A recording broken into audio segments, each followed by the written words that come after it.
நெஞ்சோடு கலந்தவளே, என் உயிரோடு உறைந்தவளே, எனக்காக பிறந்தவளே, என் உயிரே. அம்மோ, இங்க பாரு இங்க பாரு, கிளுக்கு ஹை சூப்பரா இருக்குல்ல? என்னடா அம்மோ, சரி வேற என்ன வேணும்னு சொல்லு.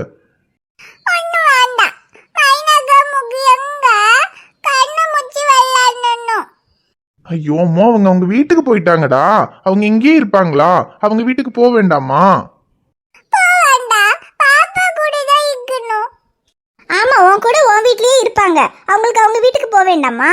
நீ அவங்க வீட்டுக்கு விளையாட போனா கொஞ்ச நேரம் விளையாடிட்டு அப்புறம் என் வீட்டுக்கு வரணும், நீங்க வரல அந்த மாதிரி தானே அவங்களும் அவங்க வீட்டுக்கு போவாங்க.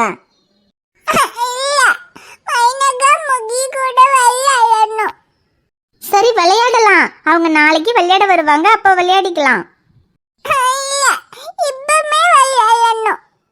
ரியா, உனக்கு சொன்னாலே புரிய மாட்டீங்கடா. நீ ஒன்னும் இன்னும் குட்டி பாப்பா இல்ல, சொன்னதையே திரும்ப திரும்ப சொல்லிட்டு அழுதுட்டு இருக்கு. இங்க பாரு, இன்னும் 10 நாள்ல நீ ஸ்கூலுக்கு போகணும். பெரிய பிள்ளை ஆயிட்டல்ல, இப்படி எல்லாம் அடம் பிடிச்சு அழக்கூடாது.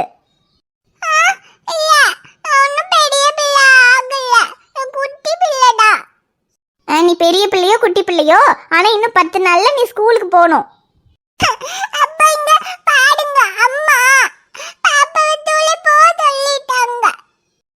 ஆமாண்டா அம்மோ, அம்மா சொன்ன மாதிரி இன்னும் 10 நாள்ல ஸ்கூல் ஓபன் ஆயிடும். அப்ப நீ ஸ்கூலுக்கு போகணும்ல.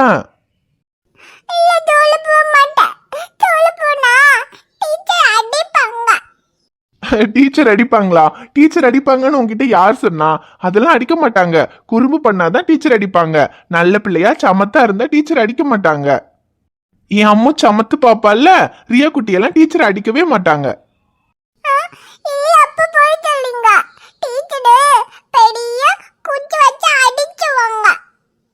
இல்லடா அம்மா, அப்படியெல்லாம் குச்சி வச்செல்லாம் அடிக்க மாட்டாங்க.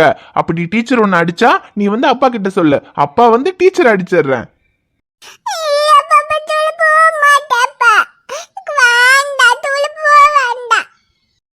இப்பவே ஆரம்பிச்சுட்டா. இன்னும் 10 நாள் கழிச்சு ஸ்கூல்ல சேர்த்தலாம்னு நினைச்சுக்கிட்டு இருக்கோம். இவ எப்படி ஸ்கூலுக்கு போவானே தெரியலையே. ஐஷு, அதெல்லாம் அவ போவா. இப்ப அவ மைனாவும் முகிலும் போயிட்டாங்கன்ற ஃபீலிங்ல எழுதிட்டு இருக்கால, அதோட நீ வேற ஸ்கூலுக்கு போகணும்னு சொல்லிட்டியா, அதான் போக மாட்டேன்னு சொல்றா. ஆனா ஸ்கூலுக்கு போற டைம்ல என் அம்முக்குட்டி அழகா யூனிஃபார்ம் எல்லாம் போட்டு, புது பேக் எல்லாம் மாட்டி, கியூட்டான வாட்டர் பாட்டில் எல்லாம் எடுத்துக்கிட்டு ஜாலியா ஸ்கூலுக்கு போவா. என் அம்மோ அடி அம்மோ, இங்க பாரு, ஸ்கூலுக்கு போனா தானே ஜாலியா இருக்கும். வீட்டுல பாரு, உனக்கு விளையாடுறதுக்கு யாருமே இல்லைல்ல, நீ தனியா தானே உட்காந்துருக்க. ஆனா ஸ்கூலுக்கு போனா உனக்கு நிறைய ஃப்ரெண்ட்ஸ் கிடைப்பாங்க. அவங்க கூட எல்லாம் ஜாலியா விளையாடலாம்.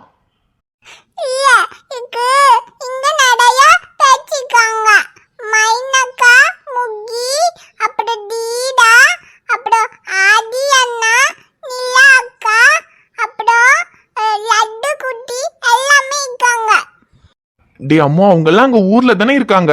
இங்க மைனாவும் முகிலும் தானே இருக்காங்க. அவங்க கூட பத்தியா அவங்க வீட்டுக்கு போயிட்டாங்க. இப்ப அவங்க கூட விளையாடுறதுக்கு யாருமே இல்லைல்ல. ஆனா நீ ஸ்கூலுக்கு போனேன்னா டெய்லியும் உன் கூட விளையாடுறதுக்கு நிறைய ஃப்ரெண்ட்ஸ் வருவாங்க. நீ ஜாலியா விளையாடிட்டு வரலாம்.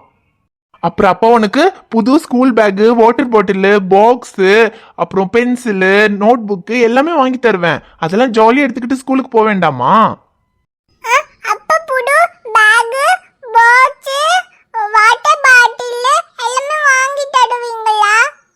ஆமாண்டாமோ, நீ மட்டும் ஸ்கூலுக்கு போறேன்னு சொல்லு. அப்போ உனக்கு பிடிச்ச மாதிரி புது பேக், வாட்டர் பாட்டில், பாக்ஸ் எல்லாமே வாங்கி தரேன். புது ஷூ, அப்புறம் புது ட்ரெஸ் எல்லாமே அப்ப வாங்கி தரேன். பரவாயில்லையே, உடனே ஸ்கூலுக்கு போறேன்னு சொல்லிட்டா.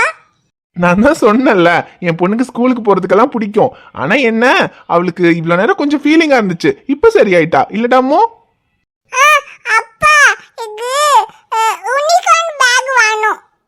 யூனிகார்ன் பேக்கா? சரி வாங்கலாம். நம்ம போய் யூனிகார்ன் பேக், அப்புறம் உனக்கு பிடிச்ச மாதிரி வாட்டர் பாட்டில், பாக்ஸ் எல்லாமே வாங்கலாம்.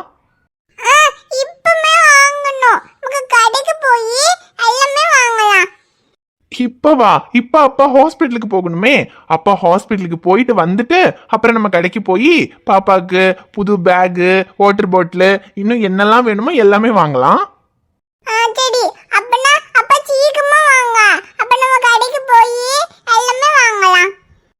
சரிடாமோ, அப்பா சீக்கிரம் வந்துடுறேன்.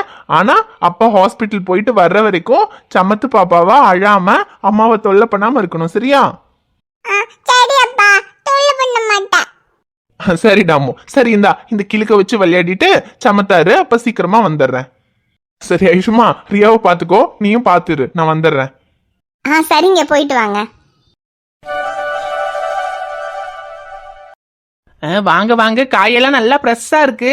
வெண்டைக்காய், கத்திரிக்காய், முருங்கைக்காய் எல்லாமே இப்ப வந்ததுங்க சந்தைக்கு. என்ன வேணும்? அண்ணா 2 கிலோ வெங்காயம், 2 கிலோ தக்காளி, அப்புறம் ஒரு 1 கிலோ கத்திரிக்காய். தங்கம், கத்திரிக்காய் 1 கிலோ போதும்ல தங்கம்? போதும் மாமா. கத்திரிக்காய் வீட்டுல யாருமே சாப்பிட மாட்டாங்க. சும்மா சாம்பாருக்கு போட்டுக்கலாம், அவ்வளவுதான். மத்தபடி தனியாலாம் செஞ்சு கொடுத்தா குழந்தைங்களாம் சாப்பிடவே மாட்டாங்க. 1 கிலோ போதும் மாமா. சரி தங்கம். அப்புறம் வேற என்ன வேணும்? வேற உருளைக்கிழங்கு வேணா ஒரு 2 கிலோ வாங்கிக்கலாம் மாமா.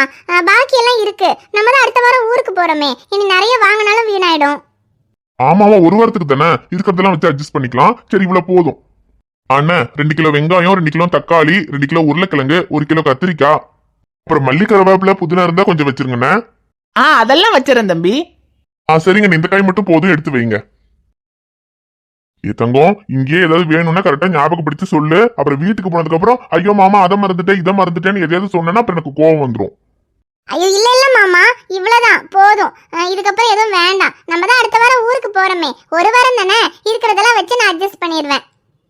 சரி சரி. அப்புறம் அது வேணும் இது வேணும் சந்தைக்கு போயிட்டு வாங்கன்னா நான்லாம் வரமாட்டேன். ஐயோ நீங்க ஒன்னும் வர வேணாம், விடுங்க. அப்புறம் மாமா, நம்ம ஊருக்கு போனதும் முதல் வேலையா ஒரு நல்ல நாளா பார்த்து ஐஸ்வர்யாவுக்கு வளகாப்பு வைக்கணும்.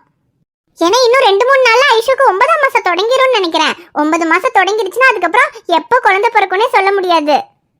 பாவம், அவங்களுக்கு நம்ம கல்யாணத்துல இருந்து எதுவுமே ஒழுங்காவே பண்ணல. இந்த வளகாப்பாவது கொஞ்சம் நல்லா பண்ணணும்னு நினைச்சுக்கிட்டு இருக்கோம்.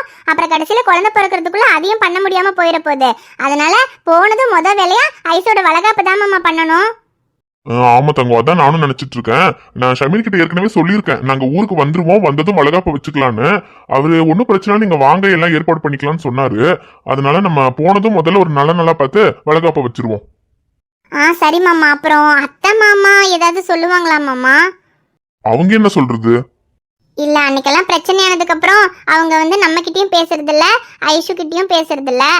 இப்ப நம்ம வளகாப்பு அவங்களுக்கு வைக்கிறோம்னு சொன்னா எங்க பொண்ணுக்கு வளகாப்பு வைக்கிறதுக்கு நீங்க யாரு அப்படி ஏதாவது கேட்பாங்களா மாமா? அது எப்படி கேட்பாங்க? அப்படி கேட்கறவங்களா இருந்தா அவங்க பொண்ணுக்கு அவங்க வளகாப்பு வைக்கணும். அவங்களே எனக்கு என்ன எங்க பொண்ணும் கிடையாது ஒண்ணும் கிடையாதுன்னு சம்மந்தம் இல்லாத மாதிரி இருக்காங்க.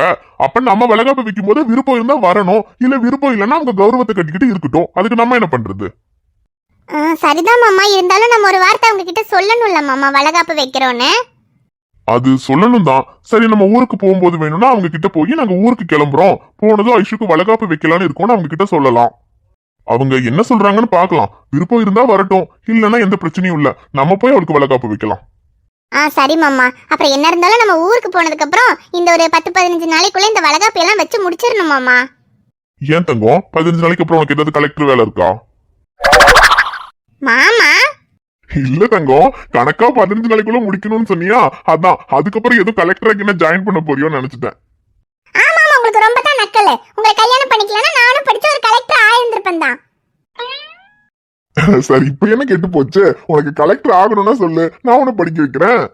ஆமா, 2 குழந்தை பிறந்ததுக்கு அப்புறம் அதுங்களை பாக்குறதுக்கே நேரம் சரியா இருக்கு. இந்த லட்சணத்துல நான் படிச்சு கலெக்டர் ஆன மாதிரி தான். என்ன தங்கம் இப்படி சொல்லிட்ட? 2 குழந்தை பிறந்ததுக்கு அப்புறம் யாரும் வாழ்க்கையில சாதிக்கிறதே இல்லையா? அதெல்லாம் நம்ம சாதிக்கணும்னு மனசு வச்சா 2 குழந்தை இல்ல, இனி இப்ப வயசானதுக்கு அப்புறமும் கூட வாழ்க்கையில சாதிச்சவங்க எவ்வளவோ பேர் இருக்காங்க தங்கம். அவங்க எல்லாம் சாதிக்கட்டும், என்னால எல்லாம் சாதிக்க முடியாது மாமா. உங்களுக்கு 2 பிள்ளைங்களை பெத்து அவங்கள வளர்த்து ஆளாக்கி அவங்கள பாத்துக்கிறது என் வாழ்க்கையில நான் பண்ண பெரிய சாதனையா நினைக்கிறேன். இதுக்கு மேல எல்லாம் என்னால சாதிக்க முடியாது. தெரியுதுல தங்கம், அப்புறம் எதுக்கு இந்த வெட்டி பந்தா? அட போங்க மாமா, சும்மா விளையாட்டுக்கு சொன்னேன். எதுக்கு 15 நாளைக்குள்ள வளகாப்பெல்லாம் வச்சு முடிக்கணும்னு சொன்னேன்னா அதுக்கப்புறம் இந்த ஸ்கூல் எல்லாம் திறந்துரும். இவ்வளவு நாள் இந்த ஊர்ல இருந்ததுனால ஆதிநிலவையும் ஒழுங்கா ஸ்கூலுக்கே அனுப்ப முடியல. அதுங்க ஏதோ LKG UKGன்னு சும்மா போயிட்டு வந்துட்டு இருந்துச்சுங்க. ஆனா இந்த வருஷம் அதுங்களை 1ஆம் கிளாஸ் சேர்த்தணும். இதுக்கப்புறம் கரெக்டா ஒரு ஸ்கூல் பார்த்து போடணும்ல மாமா. அப்புறம் தீரனையும் ப்ரீ கேஜிக்கு சேர்த்தணும். ரியாவையும் இந்த வருஷம் ப்ரீ கேஜி சேர்த்துவாங்கன்னு நினைக்கிறேன். அதான் எல்லா பிள்ளைங்களும் ஸ்கூலுக்கு போறதுக்குள்ள இந்த வளகாப்பு ஃபங்க்ஷன் எல்லாத்தையும் வச்சு முடிச்சிட்டோம்னா அதுக்கப்புறம் பிள்ளைங்களை பாத்துக்கிறதுக்கு ஸ்கூலுக்கு அனுப்புறதுக்கே கரெக்டா இருக்கும்ல. அத சொன்னேன் மாமா. ஐயோ தங்கம், நீ ஒரு பொறுப்பான தாய்ங்கிறது இப்படி அடிக்கடி நிரூபிச்சுக்கிட்டே இருக்கிற தங்கம். கொஞ்சம் போங்க மாமா, உங்ககிட்ட போய் சொன்ன பாருங்க என்ன சொல்லணும். தங்கம், நான் விளையாட்டுக்கு சொல்லல, உண்மையதான் சொன்னேன். எவ்வளவு பொறுப்பா எந்தெந்த சமயத்துல என்னெல்லாம் பண்ணணும்னு எவ்வளவு பக்காவா பிளான் பண்ற பத்தியா? நீதான் தங்கம் ஒரு உண்மையான குடும்ப பெண். மாமா நீங்களே காய் வாங்கிட்டு வாங்க, நான் கிளம்புறேன். தங்கம் இரு கோச்சுக்காத, சும்மா விளையாண்டேன். தம்பி காயெல்லாம் எடுத்தாச்சு, பை கொடுங்க தம்பி. இந்தாங்கண்ணா.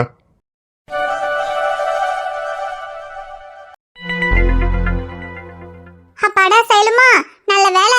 எங்க ஹாஸ்டல்ல விட்டு வெளியே வந்ததுக்கு அப்புறம் வீடு கிடைக்காம தெரு தெருவா திரிய வேண்டி வருமோன்னு நினைச்சிட்டேன். பரவாயில்ல, நல்ல வேலை இந்த அன்பு பையலால இந்த வீடாவது கிடைச்சதே. ஆனா ஒண்ணு சைலுமா, அன்பு மட்டும் இல்லைன்னா இந்த வீடு கூட நமக்கு கிடைச்சிருக்காது. அதுக்கு நம்ம அன்புக்கு தான் தேங்க்ஸ் சொல்லணும். அதே அவன் தேங்க்ஸ் ஒண்ணுதான் குறைச்சலு.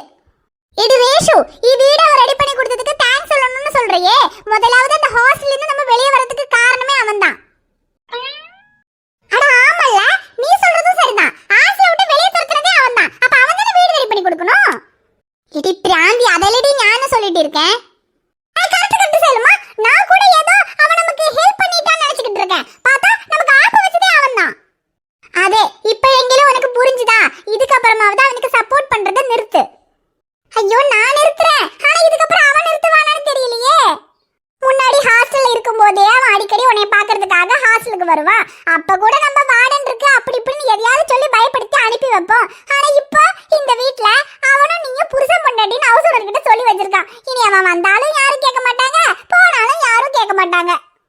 இனி இதையே சாக்கா வச்சுக்கிட்டா அவன் என்னெல்லாம் பண்ண போறான்னு நினைச்சாதான் எனக்கு பக்கு பக்குன்னு இருக்கு. ஒரு பக்கும் இல்ல, இதுக்கு நான் ஒரு முடிவு பண்றேன். நீ என்ன பண்ணுவ சொல்லுமா? அவன் இந்த வீட்டுக்கு வந்தா வராத போன்னு உன்னால துரத்த முடியுமா? இல்ல அப்படியே துரத்துறதா இருந்தாலும் என்ன சொல்லி துரத்துவ? அவன் என்ன சொல்லி இந்த வீட்டுக்கு வரானோ அதை சொல்லிதான் அவன் இந்த வீட்டை விட்டு துரத்த போறேன். என்ன சொல்ற? அதே அவன் என் கழுத்துல தாலி கட்டினதுனால தானே அவனும் ஞானும் புருஷன் பொண்டாட்டின்னு ஹவுஸ் ஓனர் கிட்ட சொல்லி இதுக்கப்புறம் இங்க வந்து ஓவரா அட்வான்டேஜ் எடுத்துக்கலாம்னு நினைச்சிட்டு இருக்கான். இந்த தாலி என் கழுத்துல இருக்கிறதுனால தானே ஞாபகம் பொண்டாட்டிங்கிற உரிமையில ஓவரா பண்ணிட்டு இருக்கான். இந்த தாலி என்ன கழட்டிட்டா? செல்மா என்ன சொல்ற? தாலி கழட்ட போறியா? இங்க பாரு செல்மா, உனக்கு அவன் மேல இருக்கிற கோவத்துல நீ அவனை அவாய்ட் பண்ற, திட்டுற, அதெல்லாம் சரிதான். ஆனா அதுக்குன்னு அவன் கட்டின தாலியை கழட்டுறேன்னு சொல்ற. உன்னால அது முடியுமா செல்மா? எனக்கு என்னதான் நீ அவனை இதுக்கப்புறம் லவ் பண்ணல, எனக்கு அவனை பிடிக்கல, அவன் கட்டின தாலியை நான் தாலியாவே நினைக்கல, அவனை நான் புருஷனாவே ஏத்துக்கலன்னு சொன்னாலும் இது உன் அம்மாவோட தாலி. இது அவன் கையால உன் கழுத்துல ஏறணும்னு தான் நீ ஆசைப்பட்ட. அததான் அவனும் பண்ணான். அவன் தாலி கட்டின விதம் வேணா தப்பா இருக்கலாம், ஆனா அவனோட காதல் உண்மைதானே செல்லுமா? யாருக்கும் தெரியாம உங்க கல்யாணம் நடந்திருந்தாலும் உங்க 2 பேரோட மனசை பொறுத்த வரைக்கும் அவன் உன் கழுத்துல தாலி கட்டிட்டான், நீ அவனுக்கு பொண்டாட்டி ஆயிட்ட. அவன் மேல உண்மையான காதல் உனக்கும் இருக்குன்னு எனக்கு தெரியும். அப்படி உண்மையான காதல் இருந்தா உன்னால இந்த தாலியை கழட்டிட முடியுமா செல்லுமா?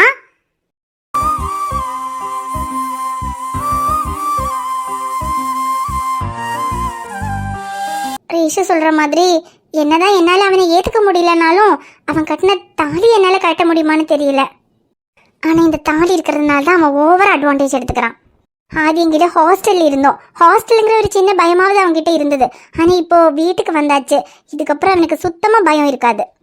இதையே சாக்கா வச்சுட்டு அவன் ஓவர் ஆயிட்டு செய்யும், அதுக்கெல்லாம் விடக்கூடாது. சொல்லு செல்மா, அவன் கட்டின தாலியை உன்னால அவ்வளவு சீக்கிரத்துல கழட்டிட முடியுமா? நான் அடிச்சு சொல்றேன், உன்னால எல்லாம் அவன் கட்டின தாலியை கழட்ட முடியாது. ஏன் முடியாது? அதெல்லாம் என்னால முடியும். முடியுமா? எங்க கழட்டு பாப்போம். ரேசுமா கொஞ்சம் இங்க வாமா. ஐயோ இந்த ஹவுஸ் ஓனர் கிழவி வேற கூப்பிடுது.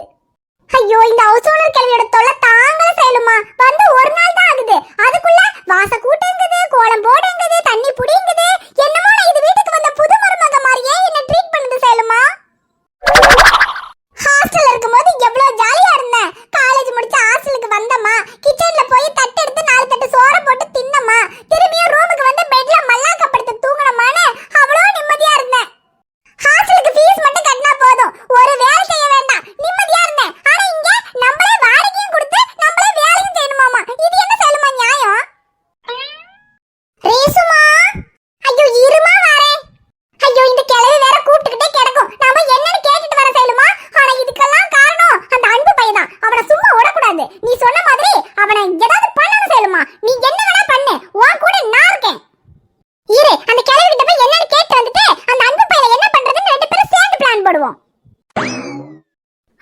ரேஷு சொல்ற மாதிரி இதுக்கெல்லாம் காரணம் அவன்தான். அவனோட விளையாட்டுத்தனத்தால என்னெல்லாமோ ஆச்சு. இப்ப கடைசியில ஹாஸ்டல்ல இருந்து வெளியே வந்தாச்சு. அவன் இங்கனே விட்டா சரியாவில்ல, ஏதாவது பண்ணணும். அதுக்கு ஆதியம் அவன் இந்த வீட்டுக்கு வர விடாம பண்ணணும். ஹே மின்னல், ஐயோ சொல்லி வாய முடியல, அதுக்குள்ள பிராந்தம் வந்தும்.